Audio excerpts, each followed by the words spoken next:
Hey, what's going on, everyone? My name is Matt Jarbo. This is 3 Buck Theater, and opening up this week is Wes Anderson's Isle of Dogs. Now, this movie has already opened on limited release.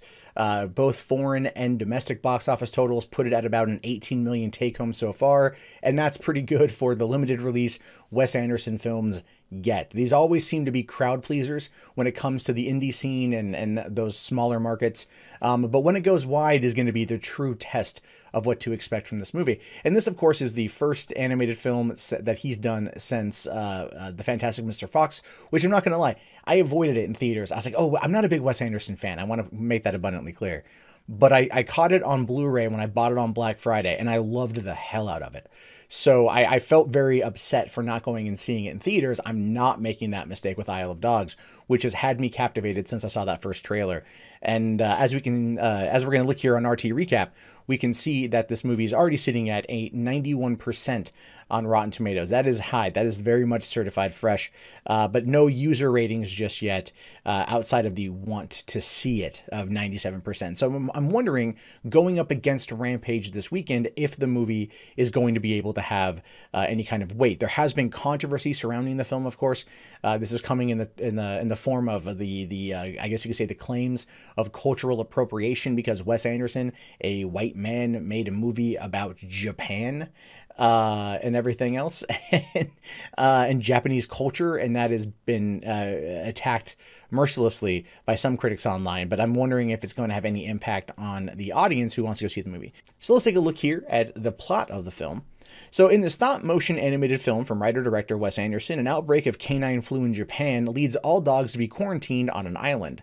A boy journeys there to rescue his dog Spots and gets the help from a pack of misfit canines who have also been exiled. His quest inspires a group of dog lovers to expose a government conspiracy.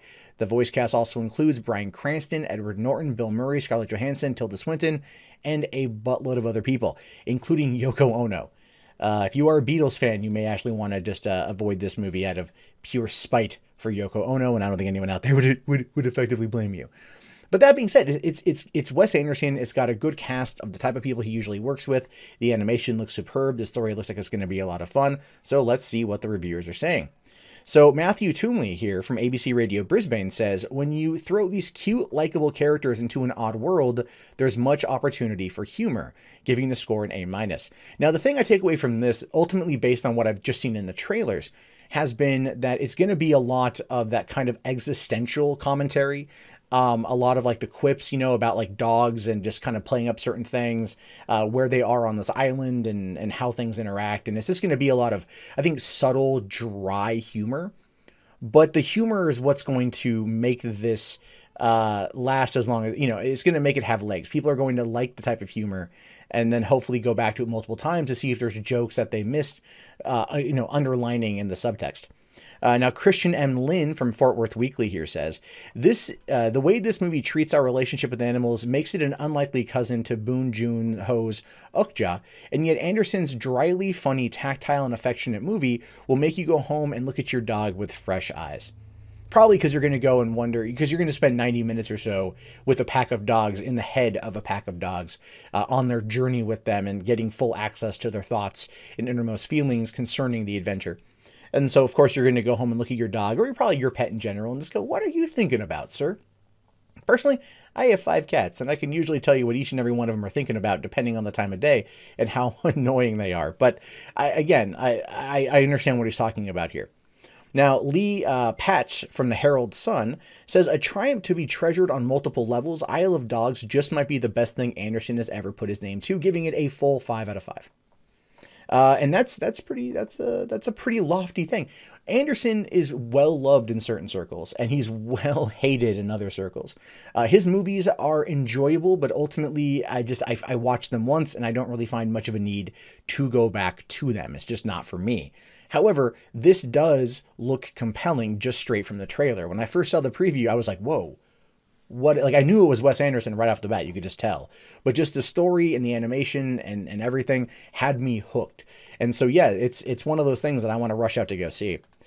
Diane Pershing here from Malibu Times says, by turns, wry, scary, comical, and deeply gloomy, it lingers on each emotional note only for moments, then hops on to the next. It's fast-paced and gorgeous to look at. Now, what this particular little blurb here tells me is that it's going to be a lot of dry humor, very kind of wry dialogue. It's going to be a little bit scary in terms of probably dealing with the government of Japan and how they're going to try to stop this little boy.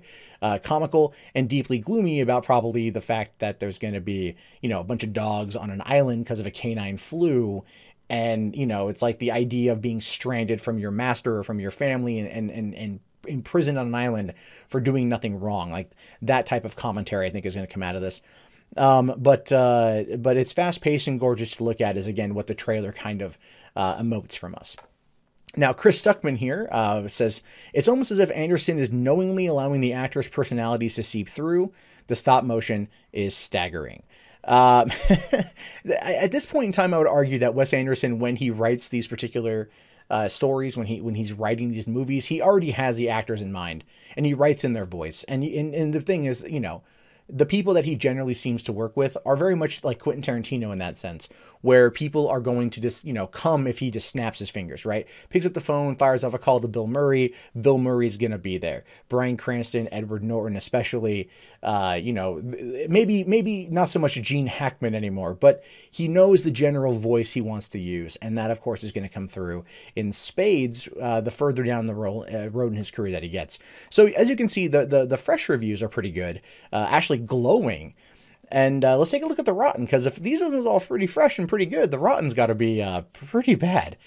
Now, Al Hoff from the Pittsburgh City Paper here says, an animated movie about talking dogs set in a not-so-real place gives a filmmaker plenty of leeway to craft a story not beholden to the same old rules, so it's a disappointment to see the female characters get typically short shrift. Okay, so he's going to go and play the gender politics card.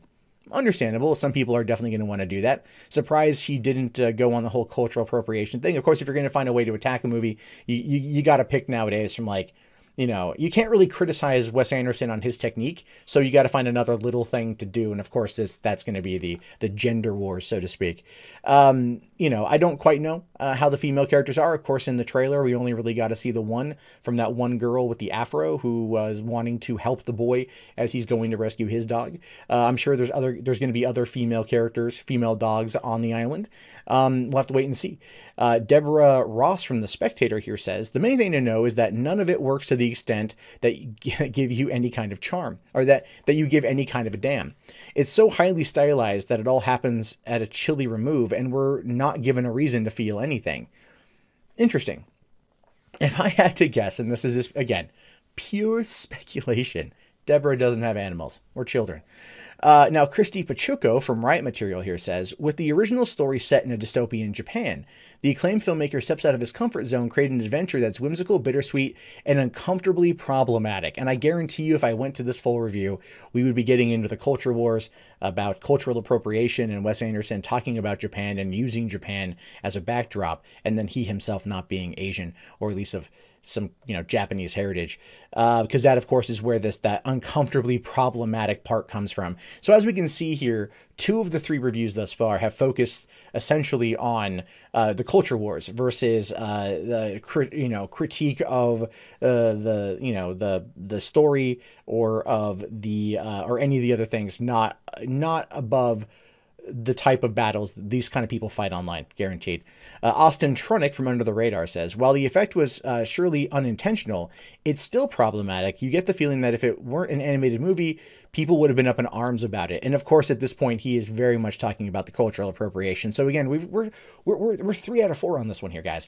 We're 3 out of 4 people are talking about culture war issues that shouldn't really have a place. You talk to anyone from Japan, not in America, but from Japan, you go, hey, do you care about this? And the vast majority of them will be like, no, I don't care.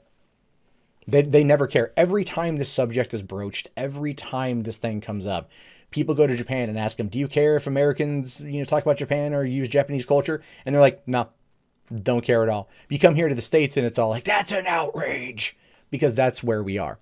Now, Al Alexander from the Patriot Ledger, that just, okay, says, visually, Anderson's second foray into stop-motion animation is a mind-blowing marvel of a wondrous imagination and ingenuity. But the story, best described as a hallucinatory vision of Lassie Come Home in reverse, is deep in dog-do. So the thing to consider with that particular review ultimately is that the story sucks, but everything else is grand, and that's what I look for in these kind of things, right? Like we looked at the 5 reviews, 3 out of the 5 were dealing with the culture wars, and that's not something that I think the average moviegoer is going to care about. When you use terms like uncomfortably problematic, it just comes across as highfalutin and pretentious. Right. Whereas, you know, saying, hey, look, the visuals are amazing. The cast was really good. The story sucks. That is more of a valid critique in my particular opinion than anything else in regards to this kind of story. But at the same time, this is just what I think about with what's going on with this. You might think it's something entirely different. But when you come to these RT recaps, I like to look at it from the perspective of a person who doesn't know anything about the movie and is just coming in to see whether or not other people liked it or hated it, and then given surface level reasons as to why, to which case then I analyze. So I am curious to know your guys' thoughts about this one. Be sure to let me know in the comments below. My name is, of course, Matt Jarbo. This has been 3 Buck Theater. If you plan on seeing Isle of Dogs, let me know. If you don't, let me know. These are things I'm curious about. Anyway, if you want to see more from me, and I hope you do, you can do that right now.